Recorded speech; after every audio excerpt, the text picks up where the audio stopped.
let's take a question from Mojisola before we continue. Okay, good evening. Yeah, good. Good evening, sir. How are you? Good evening, house. Okay, so I listen. No, I'm here, glued to my table, and really, I'm listening to you with a lot of I don't know what to call it, anxiety, fear. Okay, so we have rejoiced over the release of this beautiful gift. I see it as a gift, as a toy that has made, personally, it has made my life, my work easy, you know. Now, I know that there is nothing that exists in this planet that doesn't have its own side, the negative side of it. But looking at what you are saying tonight, the negative side is so huge No. that is almost wiping out whatever benefit I think I'm getting from it. Because reading my bank account, having information, read my information. Cloud will actually open your system. It will start your system. So is one AI tool I don't ever want to download on my system. Yeah, seriously. That I don't ever want to download on except the upgrade gets better. Now, Meta is another one. I'm not going to lie to you. Meta is another one that spies on what you say. For example, if someone has Meta on their phone and they just drop their phone in a conference room and they go out, Meta can actually listen to all that you are saying, you are discussing. And God save you if you are really discussing about that person. I was in an office, one of my client office last week, and the MD came in. One of the staff dropped the iPad, the official iPad on the table, and the MD was saying, as I was talking, he wanted to be sure that the iPad is not listening to what we were saying. Then he took the iPad, and all that he found on the iPad was serious. And I'm like, wow, now you are saying something else. My question is, how do we bypass or reduce exposure? Because this exposure is huge, really, it's huge. How do we bypass it? Is it that on the laptop where I have my sensitive document, I shouldn't download this document on them? Or that, because I'm not sure that once you download one of these tools, whether you give them permission or not, they will fish out anything that relates to you anywhere in the world. Seriously, that's what I think. Even the ones that are not on the system where you install them, once is your identity, they will fish it out. So Okay. how do we So manage this exposure? thank you for that question. So, like I said, for now, our safest bet is to just have an online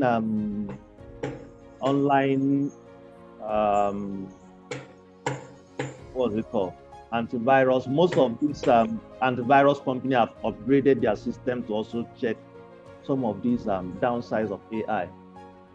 But it's more like a car. It's more like saying, see, vehicles kill people, so I better not get into a vehicle. So artificial intelligence has its wonderful side, but the current thing is that some of them, especially those ones coming from how would I put it? Some of them are just really just testing and putting out there.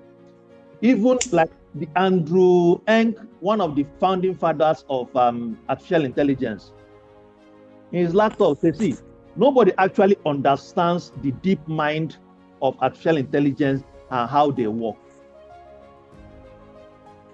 So which is why, as you are using them, some of the sensitive information that you have, just also be careful on how you allow these things access to them. We still hope that, again, everything boils down. That's why, in as much as what American election doesn't consign us, but we still pray that the right person gets into the presidency of America. Because at the end of the day, it's what happens to America that will determine how the controls and the boundaries that will be set on all these platforms.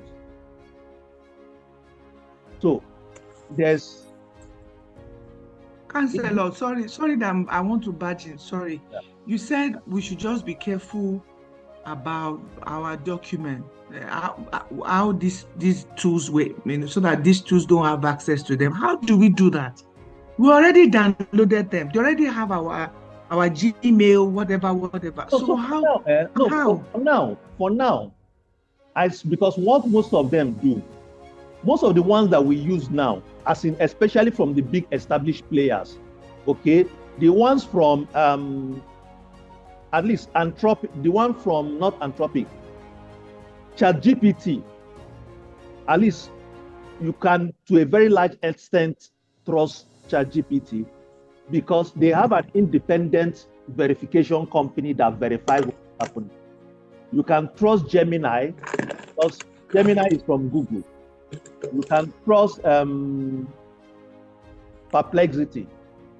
You can trust most of these platforms from the major. So what means my advice to us now would be any AI that you want to use, try to use one from a big established company. Try to use one from, these ones that we've listed already. Copilot, Gemini, even to a large. So my challenge with Facebook Llama is that the others are a bit closed, but Facebook is running more like an open platform whereby other people contribute. But for the other platforms, they are just building it in-house. So it's more easy to contribute. It's more like, so for Llama is anybody can come in and drop something in it.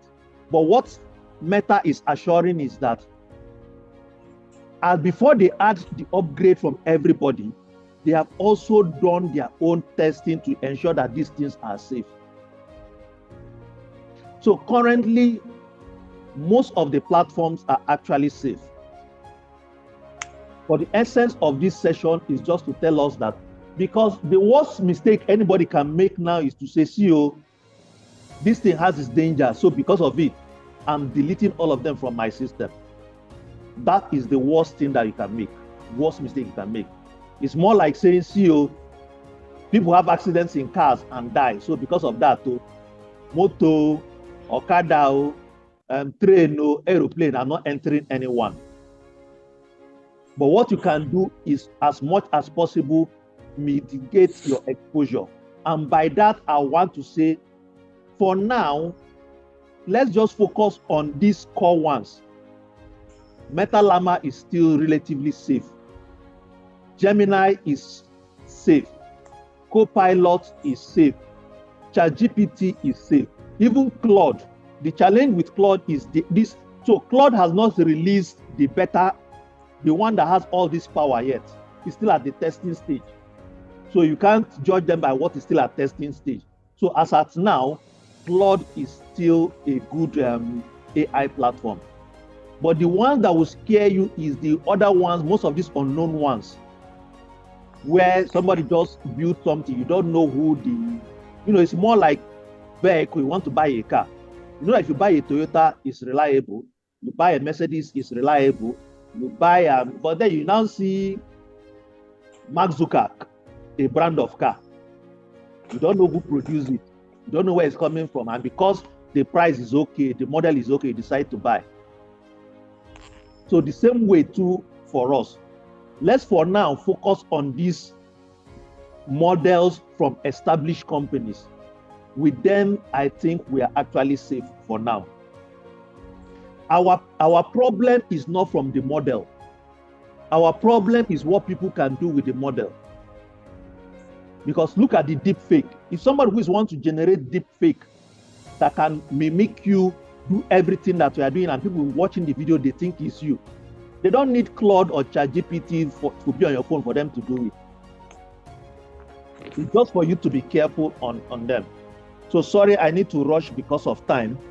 Again, today I just want to let you know be that I know our body will be a bit cool today because of what we are talking about. But next week again, we'll go back to our normal the wonders of AI. But I said let me do this phase at this early stage, so that while you are jumping anything, if you enjoy swimming, you don't just jump into any swimming pool you see. At least if you know the dangers of swimming pool, you be a bit cautious, but you don't say because there's dangers in swimming pool, you will not swim again. We want to enjoy the benefits of artificial intelligence. We want to enjoy all the goodies it has in store for us, but at the same time, I want us also to be cautious in the